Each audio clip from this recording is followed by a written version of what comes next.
Alo alo, phóng anh quay camera suốt sai đây. Bó lầu thứ y đây. Lầu quay đây suốt sai đây. Lấy chàng suốt là chủ tranh đây.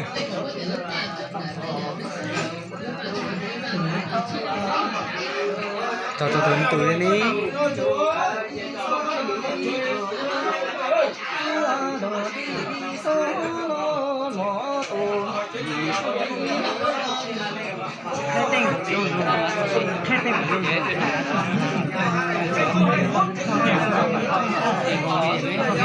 Thế belum belum. Ôi bisa được.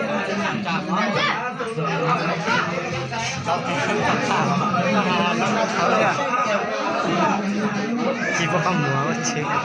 아래 부정 뭐. 이거 suốt đấy cái ta chơi lên cái cái mà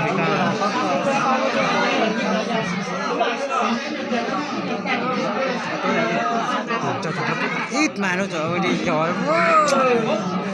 Thì chúa xong rồi đến nói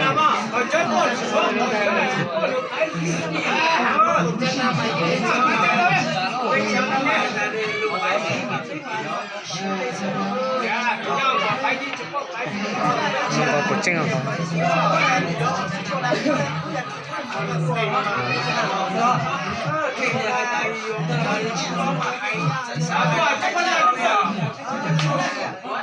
Quay mà nhắc khi mà phát tập cái gì vậy?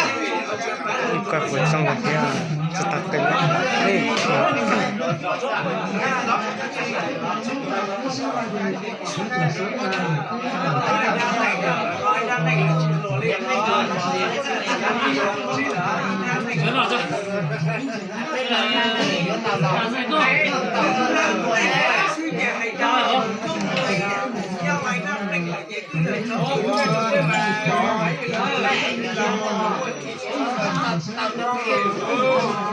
Bao hả?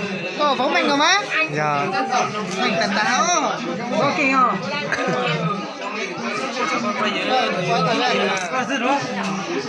Quay mặt anh luôn.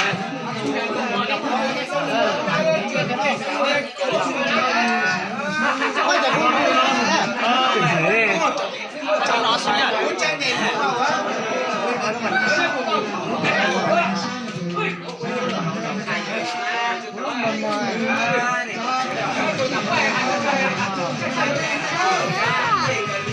Máy xịt rồi, máy rửa cái này. Máy rửa nhà.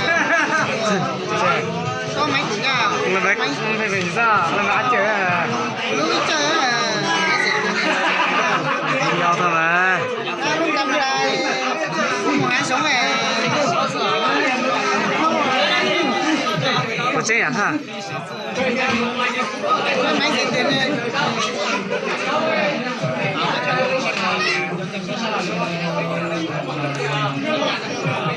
tăng nó máy quay nó chơi thông mình cho nó là nó chơi cho mình cho quay của chị chơi à nó chơi thông mình cho này mình cho quay chơi thẻ nữa bây giờ máy quay chứ máy quay là giờ mình cho quay chơi thẻ nó quay thẻ đó là quay đăng lên đó chào cho nên nó quay trực tiếp giờ nó sẽ là nó quay là giờ cho hỗ YouTube đi nói YouTube đi mát thì rồi sẽ có chức năng gì chức năng gì cái chỉ đó chỉ quay là đó có quay đăng lên YouTube bây giờ dạ